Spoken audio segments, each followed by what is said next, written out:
नमस्कार, मी राजेंद्र शहापूरकर आणि आपण बघतात बुलंद निर्भीड आवाज जनतेचा. तामिळनाडूच्या राजकारणात सध्या जे काही घडत आहे ते एखाद्या बिग बजेट थ्रिलर अशा पटकथेवर आधारित चित्रपटापेक्षा वेगळं काही वाटत नाही. म्हणजे फरक एवढाच आहे की इथं कॅमेरा नाही आणि तरीही प्रत्येक चाल अगदी कॅमेऱ्यासमोर खेळली जात आहे. अभिनेता ते मुख्यमंत्री असा जो प्रवास आहे विजयचा, त्याने ते सत्तेवर तर आलेले आहे आणि सत्तेवर आल्यानंतर काही निर्णय त्यांनी असे घेतलेले आहेत की आता तामिळनाडूची सत्ता ही प्रशासनापेक्षा स्टार पॉवरवर चालणार आहे की काय अशी शंका उपस्थित होत आहे. म्हणजे आता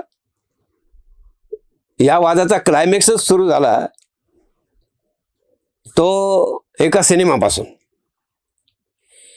म्हणजे मुख्यमंत्री विजयने अभिनेत्री त्रिशाच्या सिनेमासाठी सकाळच्या शोची एक विशेष परवानगी दिली. खरं तर तामिळनाडूमध्ये सकाळचे शो बंद आहेत आणि त्याला कारणही तसंच आहे. कारण असं आहे की अशा प्रकारे जेव्हा रिलीज दरम्यान, शोच्या रिलीज दरम्यान चाहत्यांच्या प्रचंड गर्दीमुळे अनेकदा तिथे दुर्घटना घडलेल्या आहेत आणि तेव्हापासून सकाळच्या शोवर निर्बंध लावण्यात आलेले, अतिशय कडक नियम तयार करण्यात आले होते. पण हे महाशय सत्तेवर येताच पहिल्याच मोठ्या निर्णयापैकी हा एक निर्णय घेतला. आता असा जर निर्णय सिनेमाच्या शो टाईमसाठी घेतला जात असेल तर लोकशाहीतील प्राधान्यक्रम नेमके काय असणार आहे हे वेगळं सांगण्याची गरज नाही. सत्तेची ताकद जनतेच्या प्रश्नासाठी वापरायची की स्टारडम मिळवण्यासाठी? म्हणजे यावरूनच त्या नेत्याच्या राजकारणाची, प्रशासनाची, सत्तेची दिशा ठरत असते.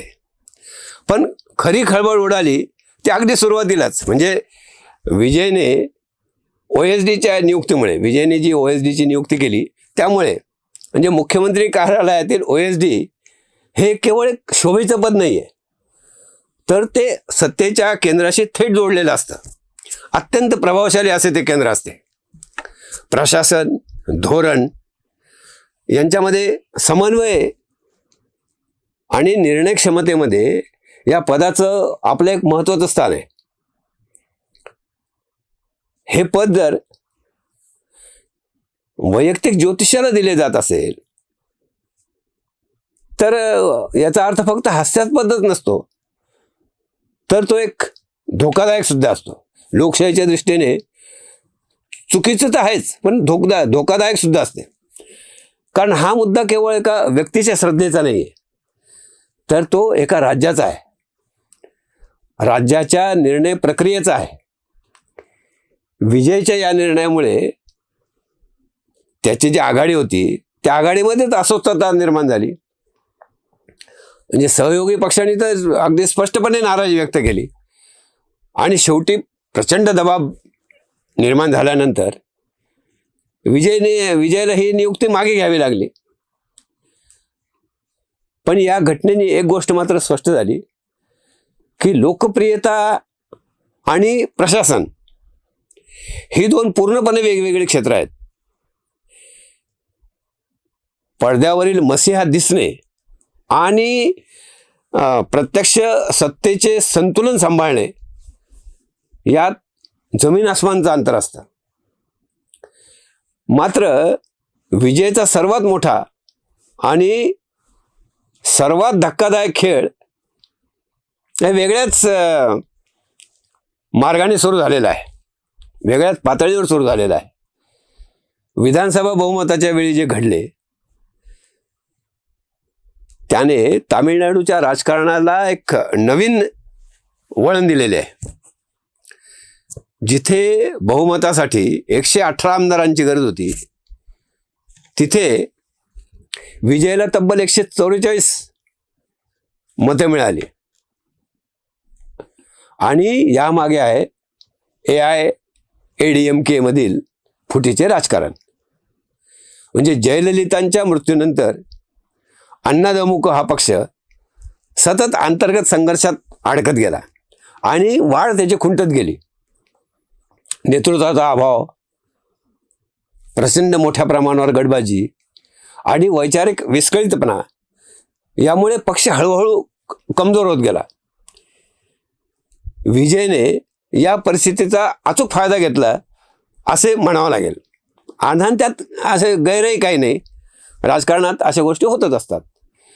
आता अण्णाद्रमुकमधील जे बंडखोर आमदार होते त्यांनी काय आधी पक्षाचा राजीनामा दिला आणि त्यानंतर ते आमदारकी सोडत आहे. आणि आमदारकी सोडली की थेट TVK म्हणजे विजयच्या पक्षामध्ये प्रवेश करीत आहेत. म्हणजे विजय केवळ जनतेमध्ये लोकप्रिय नेता बनण्याचा प्रयत्न करीत नाहीये, तर विरोधी पक्षाचा पायाच पार उखडून टाकण्याचा त्याचा प्रयत्न चालू आहे. पार विरोधी पक्षाला उद्ध्वस्त करायचं आहे असं त्यांनी ठरवलेलं आहे.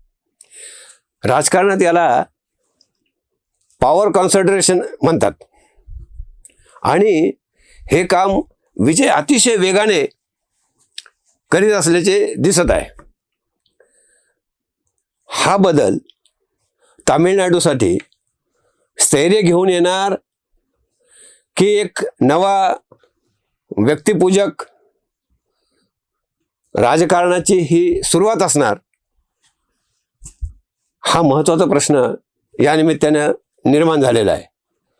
कारण भारताच्या जे प्रादेशिक राजकारणामध्ये आपण या आधीही पाहिलेले आहे की जेव्हा एखादा सुपरस्टार राजकारणात येतो तेव्हा तो सुरुवातीला तर जनतेला तो व्यवस्थेच्या विरोधातील पर्याय वाटतो, पण काही काळानंतर त्याच्या भोवती व्यक्तिकेंद्रित सत्तेचा एक किल्ला उभा राहतो, गोतावळा उभा राहतो.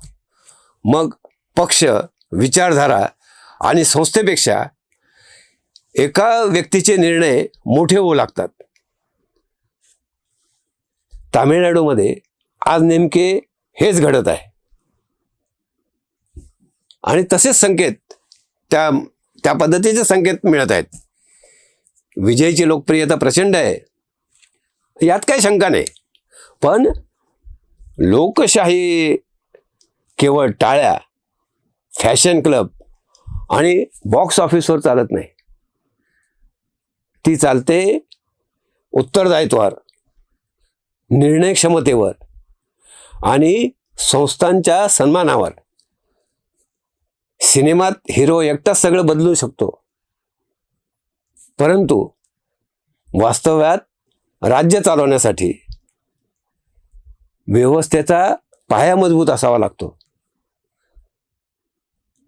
आता पाहायचे एवढेच की विजय तामिळनाडूला नवा राजकीय अध्याय देणार आहे की स्टारडमच्या नादात राज्याला एका वेगळ्याच प्रयोगशाळेचे स्वरूप देणार आहे. तर तुम्हाला काय वाटतं? विजय खरंच तामिळनाडूचे भविष्य बदलू शकेल की हे सगळं असं सिनेमॅटिक पॉलिटिक्स? तुमचं मत कमेंटमध्ये नक्की सांगा. अशाच प्रकारच्या रोखठोक आणि विविध विषयावरील विश्लेषणासाठी आत्ताच बुलंद या चॅनलला सबस्क्राईब करा. व्हिडिओ आवडला असेल तर लाईक करा, शेअर करा. तूर्त इतकेच. पुन्हा भेटू. धन्यवाद.